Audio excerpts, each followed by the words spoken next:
This is my nephew's 2014 Dodge Avenger. It needs a new set of brakes, really bad. Oh, and it won't start. So, let's do that.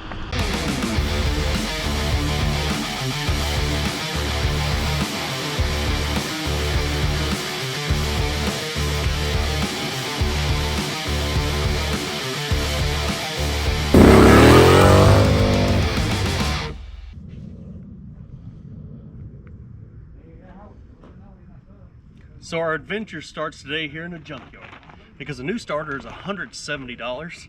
No, not doing that. A new one from Rock Auto is 83 bucks, but I gotta wait till next week. We ain't got time for that. So this one's 30 bucks. We're gonna pick my tools up off the ground and then we're gonna try and snatch the starter off this thing. Well, while I was playing the mechanics version of 52 card pickup, Steve already got in here and pulled the intake manifold off the engine and the starter. So we had to do that because it's down there under that. We did that on a car that doesn't matter though, right? Right. So we're gonna have to do it on another car now that it does matter. I'm sweating like a person of promiscuity in a house of worship. Now before we get too far from this here junkyard, I want to test the starter. You can take it to your local parts store to do that, or we can hot wire it.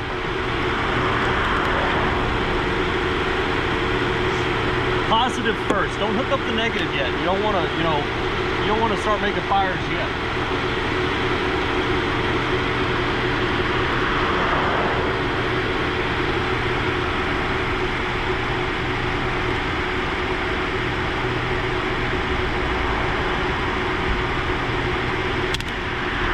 Do anything?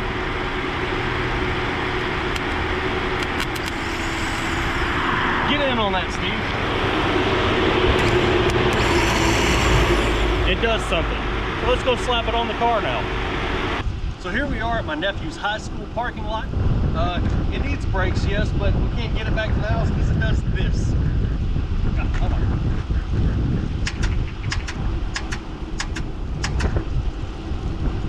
Nothing. Mostly. So I think the starter's bad. I did come out here a couple of days ago, jack it up, and I was able to turn the crankshaft so the engine's not locked up. So we're gonna do this the right way, you know, dead heat of summer in the sun in a blacktop parking lot, and we're gonna change the starter out. So for this car, the starter is down here under the intake manifold, which means that's gotta come off, doesn't it?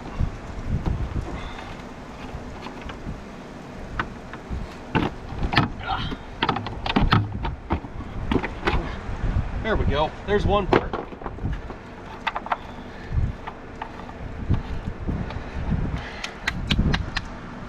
Now me and Steve, we just did this at the junk. Well, no, there was no me, was there?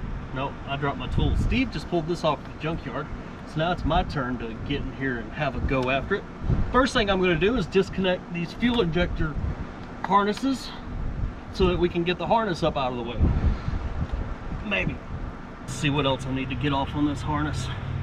See, there's a plug down here on the front of the intake manifold that looks like it goes to is that an air intake temperature sensor? I don't know. Probably a probably mass air, no, not airflow, map sensor. That's the word I'm thinking of. Gotta love Dodge. They put the lock clips on just about everything. Yeah, on the GM stuff I work on, I usually just break those. Shh, don't tell nobody.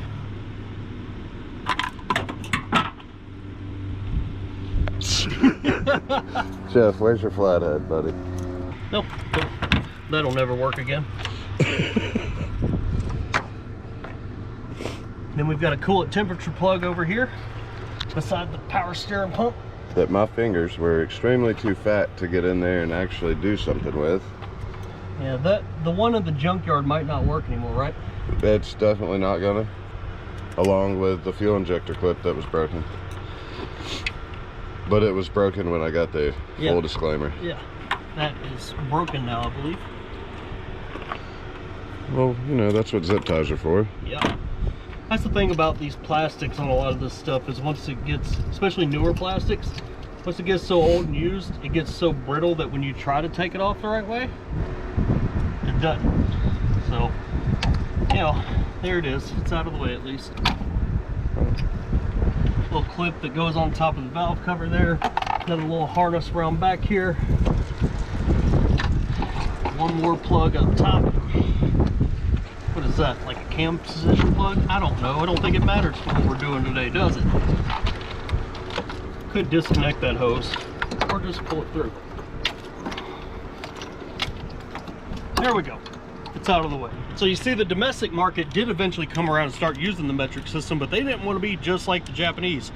If this were a Japanese car, that would be a 12mm or 10, probably a 10, because they know that's all it needs. But here in America, we like 13.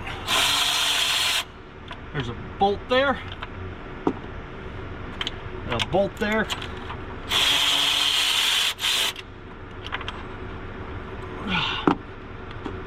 Those were unnecessary to take off. No, they're connected to the intake. Oh, were they? Yep. Yeah, So but now, you can pull these guys, these 1, 2, and 3. yeah, but now I don't have to disconnect the fuel line. Ah, gotcha.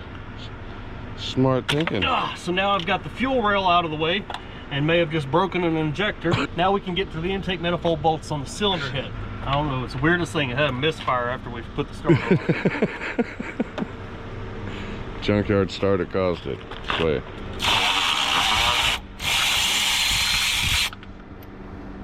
There's one. Get that dipstick out of the way. Down off in this hole. Get in on some of that hot action. So there's our 2, and the third is going to be through this hole here. You got it. You can't see it. You know, you just got to feel for it. You stick it in there and hope it feels good. And we've got another down here.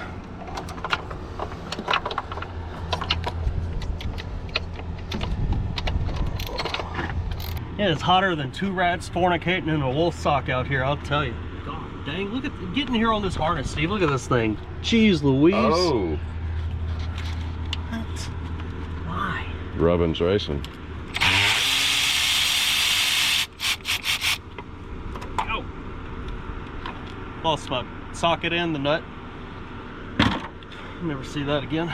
Intake manifold should be loose from the cylinder head, but we've still got the throttle body and the air intake tube attached to it. I guess I'm going to start knocking that stuff out of my way too. It's hot. It is very hot. Can't think. Oh, let's see that fuel rail try to get me in the eye, Steve. I saw that. Bastard. Throttle body is all the way down here beside the starter on these things, believe it or not. Let's see now. Get out of there, you. Give me that. Give me that big, weird. Whew. So there we are. That's what we're trying to get after down here, right? There's the starter, there's the throttle body. Let's get this harness plug off of here so we can wiggle this thing back, hopefully just enough to grab that starter out of there. So the intake's still on the car, but we're going to go ahead and take one of the starter bolts out, because this bolt right here, you see that?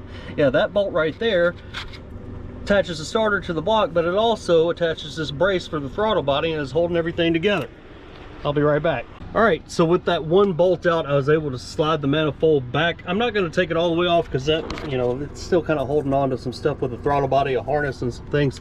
I've got enough room that I can get down in there, pull that starter out, and plop the new one in. So I'll get that other starter bolt out right quick and then make that happen. All right, so that first bolt I took off for the bracket on the throttle body, that was only just a bracket for the throttle body. It wasn't the actual starter bolt.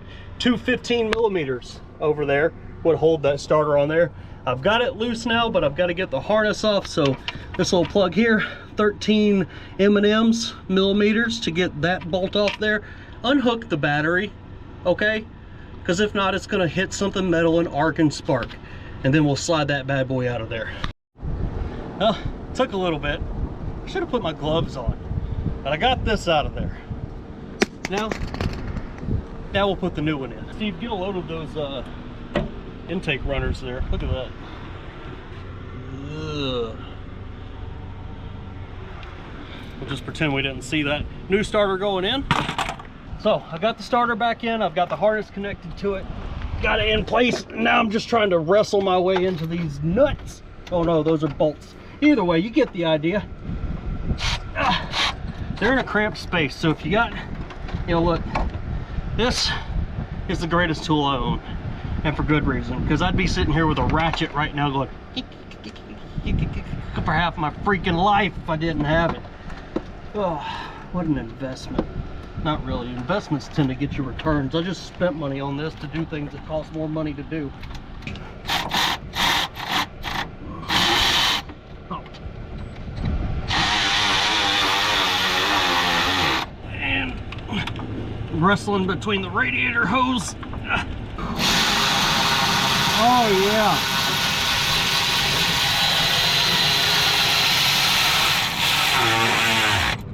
Oh, Dios mío. Whew. Finally starting to get some shade from this tree. No, it's a cloud. Got the starter back in. Now we just gotta carefully get this intake manifold back up where it ought to be. Good idea. These are O-ringed. Good idea while you're here. Make sure, take a look. Make sure you didn't damage an O-ring or one didn't fall out or get out of place.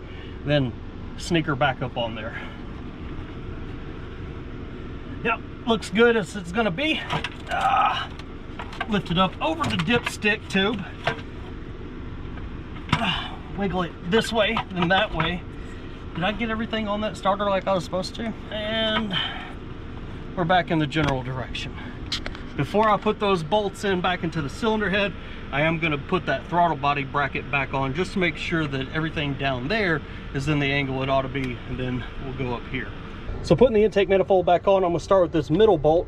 I gotta feed it through here and hope I don't drop it, but I probably will. So what I'm gonna do is stick my little hand in behind there and guide it into the bolt, cinch her down, and then we'll work our way towards the outside. We'll start with this one, then there's a guy right there, then we'll get that guy, then we'll come back over here and get this one on the bottom on the outside, and get this one on the bottom on the outside, and bingo bango, we can put the fuel rail back on. Sit rep, I've dropped one of the nuts for the intake manifold, and it landed in the area of this brace here. Let me get down there now. I don't have a magnet or a hook, and I can't hardly get a hold of the dang thing. So I mean, I probably could have pulled the manifold back off by now. I don't want to. To avoid dropping that nut again, because it's so hard to get to, we got it. Steve in his ingenuity said, hey, use the dipstick, pop it up in there where you can get it. I'm gonna put this ripped off piece of nitrile glove, stuff that into my socket, and now I can put it back in there without it falling out.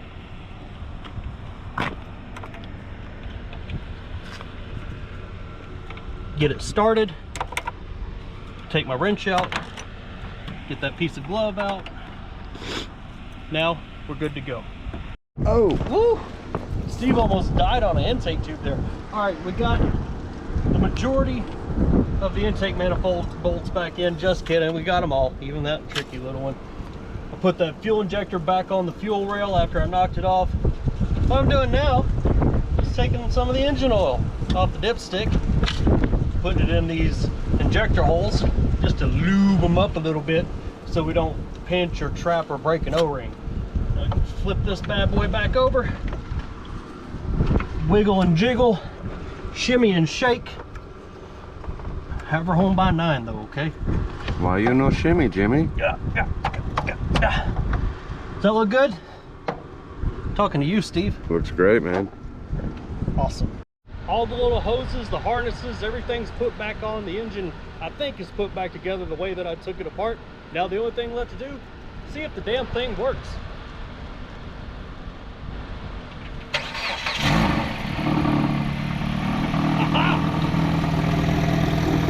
It's still a piece of shit, but now it's a running piece of shit. Remember, guys, things aren't always too easy. Sometimes you gotta be cheap, and remember, don't be afraid to do things the hard way.